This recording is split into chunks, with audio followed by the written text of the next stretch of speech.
So here's the setup. So the main event, or it wasn't the main event. Who did Dricus Duplessis fight? So that is the middleweight. So he fought Robert Whitaker. There was a lot of Australians on the card and a lot of Mexicans on the card. But Robert Whitaker, an Australian, fought a South African guy named Dricus Duplessis. Interesting name for a South African guy. White guy, though. And his whole pre-fight preamble, we'll call it, was Africa is all one continent. Let's coincide with each other. Let's live together in harmony. And I'm sitting there being like, bro, you can't represent an entire continent. Like, the Mexican fighters aren't coming out here and saying, like, let's go North America. South Africa, you got Morocco, which is French, and Algeria, French, Muslims and stuff. Then you got Ethiopians, you got Egyptians, you got West Africans. I'm sorry, as happy as kumbaya you want to be, you're not, like, Africa cannot be represented by saying it's an entire continent of people. You know what I'm saying? So that was his goody two shoes, like, PR thing that he was doing, even though he's in South Africa and they made it legal to seize land from white people if they wanted to, if they wanted your farm. So that was his whole bit. He wins. Now, You become really quickly, yeah. sorry, this is a little bit random, but I notice how here in the States, the thing is to say African American, right? Do they do that in any other country? Is it?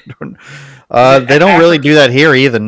No. African Canadian or no. African British, African, like. I don't know. What country are we supposed to be talking about? It doesn't really make any sense. It never really did. No. So I'm just a genuine question. Like, do you say African Spaniard, or do you just? I don't know. I don't think so. We don't call them African Canadians here, because it's mostly Caribbean people. But so Israel Adesanya, who is the Nigerian / New Zealander champion of his division, came into the ring and dropped a lot of N-bombs on him. And I enjoyed it, Eric, because here you have this white guy who's South African doing his whole, let's all be one. And even though I'm in a country where my government kind of hates me, I love, like, let's be together in racial harmony and stuff. And then Adesanya comes in. He's like, oh, are you really African, dude? Are you really African? Are you my brother? And I'll just play it for you. So that was it. And the thing is, Israel Adesanya is known to be a nice guy. He didn't care that Joe Rogan had a bunch of N-bomb clips. And I think he's just trying to sell this. He's even wearing, I'd say, a chauvinistic t-shirt, Eric, that says he is not your bank, which is very pro-male. But yeah, I think it's just funny because this guy wanted all this racial harmony, and then the black guy comes and says, you're not actually African. And, like, Israel Adesanya doesn't live in Africa. Like, he's less African than some of the other African-born UFC stars. But I think he's just playing a game here. And then we can get to Dana White, who said, and this guy also had something to say. Do you have any comments before we hear the typical UFC cringe reporting where they try to make this like a big deal? Well, I think it's pretty obvious now. Look, everybody knows. Anybody who's watched this show a little bit knows. I'm not a fan. I don't really.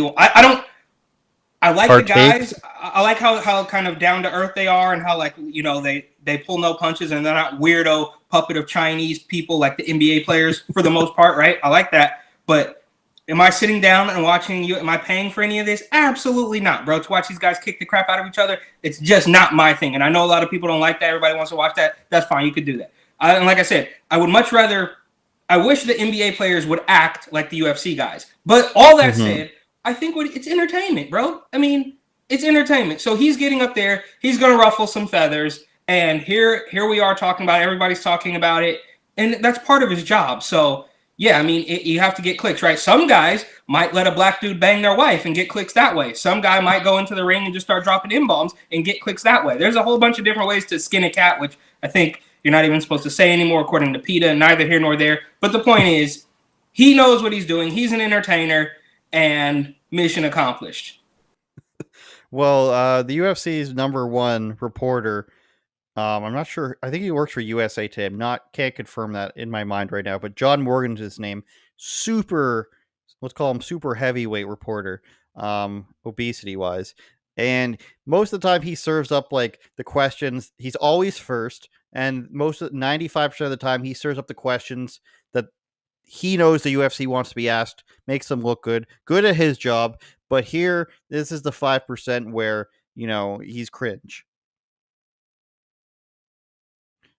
Got to share the right one.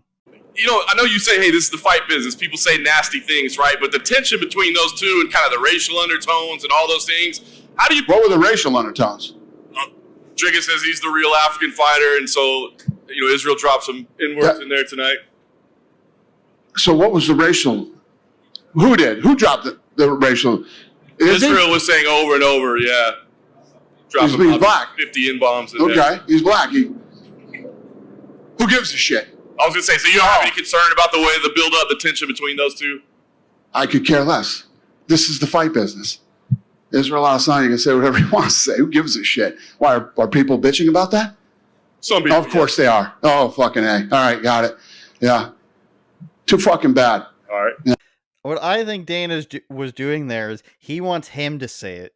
Because, of course, he knows this is going to happen. He just pretends like he doesn't know what's going on. But I think he wants to explain. And that's what we never get, Eric, is we never get the explanation from the reporters in the media as to why they think something is racist. Because it's actually their, presuppositions that are actually the racist thoughts.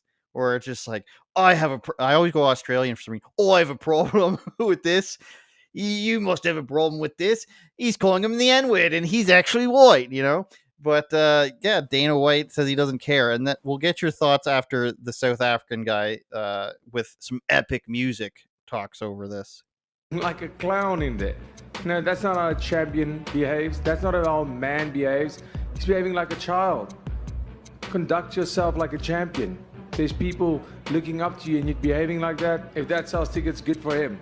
I'll sell tickets my way. I'm a gentleman. I'm a man. And I'll behave like a man.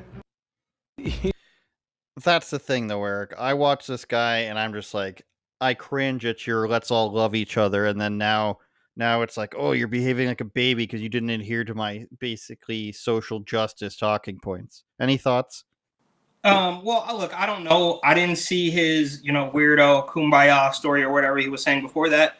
But I think they're both just doing the job, and it's working. We're not the only ones talking about it. Other people are talking about it. So this guy, who last time we talked about him, he was mocking the kid after he knocked the guy out. Knocked out the other, yeah.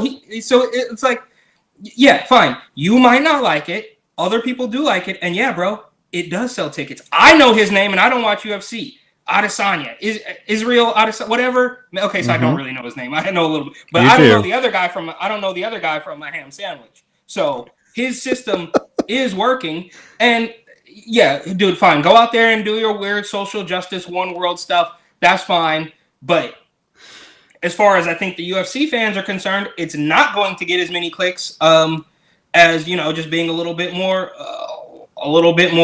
maybe outlandish or a little bit more wild. But I think I don't have a problem with what either one of these guys said. I think they're trying to sell tickets. It was probably sold out. They probably did a good job. But when it's all said and done, I think even in the UFC where let's say this in the mainstream, obviously you have to root for the black guy, otherwise you're a racist.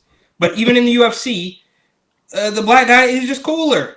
He's just cooler. He's funnier. He's more entertaining than you, right? So. Conduct yourself like a champion. Whatever, bro. Fine. Like, you do it your way, like you said. He'll do it his way, and he's probably going to end up making more money and being more popular and, putting more asses in the seats than you. Turn it up, Jordan.